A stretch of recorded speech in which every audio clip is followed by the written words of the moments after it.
नमस्कार साथियों, मैं मनीष भारद्वाज बहुत बहुत स्वागत करता हूं आप सबका हमारे इस प्यारे से YouTube चैनल पर। हर साल इंडिया के अंदर जैसा आप सबको पता है कि लाखों की संख्या में एस्पिरेंट्स केवीएस, एनवीएस, ईएमआरएस के जो सेंटर के स्कूल्स हैं स्पेशली उनके लिए प्रिपेयर करते हैं।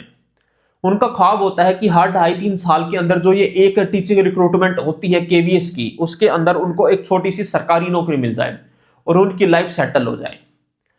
बट केवीएस की जॉब के साथ बहुत सारी प्रॉब्लम्स भी हैं।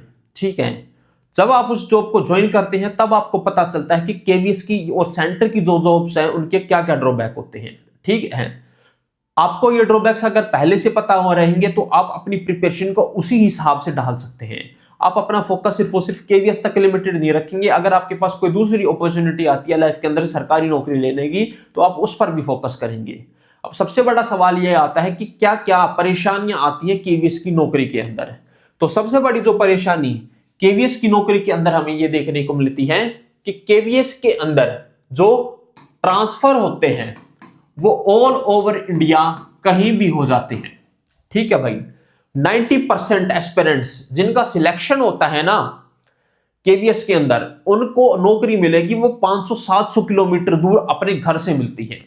और काफी बार तो ये भी देखने को मिला कोई हरियाणा का रहने वाला, उसे केरल के अंदर डाल दिया गया, तमिलनाडु के अंदर डाल दिया गया, नॉर्थ ईस्ट के अंदर डाल दिया गया। इसकी वजह से आपकी लाइफ पर यह इंपैक्ट पड़ता है कि आपकी जो फैमिली लाइफ होती है उसके अंदर स्टेबिलिटी नहीं रहती है। आपके जो फ्यूचर के अंदर आपके बच्चे होंगे उनकी जो एजुकेशन होगी उस पर आप इफेक्ट पड़ेगा।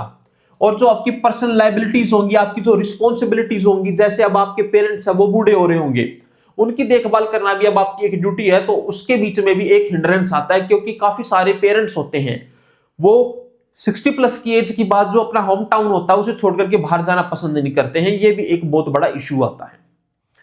दूसरा जो सबसे बड़ा ये इशू आता है कि बाकी के जो स्टेट गवर्नमेंट स्कूल्स होते हैं उनके अंदर 2 बजे छुट्टी हो जाती है, बट केवीएस के अंदर जो टीचर्स होते हैं उनको शाम के 4 से 5 बज जाते हैं स्कूल से निकलते हुए भी।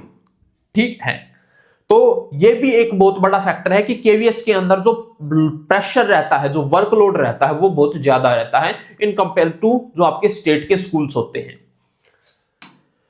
फिर तीसरा जो सबसे बड़ा फैक्टर आता है लैंग्वेज बैरियर्स।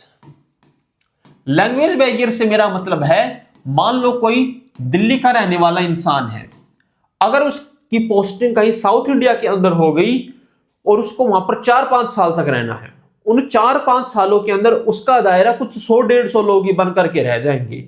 वो भारत सोसाइटी के अंदर, वहां की लोकल सोसाइटी है, वहां पर किसी भी तरीके के कोई भी कॉन्टैक्ट नहीं बना सकता है, उनके साथ रिलेशन नहीं बना सकता है क्योंकि लैंग्वेज के बैरियर आएंगे। और सबसे बड़ा जो फैक्टर आता है जो लोगों को फेस करना पड़ता है वो फेस करना पड़ता है फूड का फैक्टर, खाने का फैक्टर। नॉर्थ इंडिया का जो खाना है, पान है, और जो साउथ इंडिया का खान पान है उसके अंदर जमीन आसमान का फर्क हमें देखने को मिलता है। फिर इसके बाद स्पेशली और सबसे जो मोस्ट इंपॉर्टेंट फैक्टर है वो आता है फीमेल्स के लिए। फीमेल्स को अगर जॉब मिल भी जाती है केवीएस के अंदर, एनवीएस के अंदर, तो उनकी जो फैमिली लाइफ होती है वो बहुत डिस्टर्ब हो जाती है। ठीक है, उनको स्पाउस बेसिस पर भी ट्रांसफर नहीं मिलते हैं। मान लीजिए आपके हस्बैंड है, होम टाउन के अंदर जॉब करते हैं, तो सरकार को इस बात से फर्क नहीं पड़ता, आपको हर 4-5 साल के अंदर ट्रांसफर फेस करना पड़ेगा। तो ये सारी की सारी मोटी मोटी प्रॉब्लम्स आपको फेस करनी पड़ती है सेंट्रल स्कूल्स की जॉब्स के अंदर। अब सबसे बड़ी बात आती है इस बात का सॉल्यूशन क्या है। सॉल्यूशन इसका सिर्फ और सिर्फ एक ही है।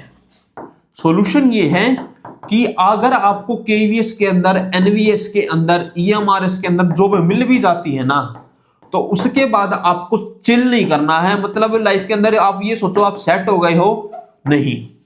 आपके स्टेट के अंदर जो टीचर्स की जॉब आती हैं आपको लगातार कंटिन्यू उसके लिए प्रिपेयर करते रहना है। ठीक है, ऐसे बहुत सारे एस्पिरेंट्स होंगे, ऐसे बहुत सारे टीचर्स हैं जो केवीएस के अंदर नौकरी लगे हुए हैं और जो पिछले 3-3, 4-4 साल से प्रिपेयर कर रहे हैं कि हमें स्टेट के अंदर एग्जाम के अंदर बैठने का सिर्फ एक मौका मिल जाए, एग्जाम तो हम अपने आप फाड़ देंगे। तो ये सारे इश्यूज हमें देखने को मिलते हैं सेंटर की टीचिंग जॉब्स के अंदर। आई होप आप सबको ये सारी की सारी चीजें क्लियर हो गई होंगी। बहुत बहुत धन्यवाद।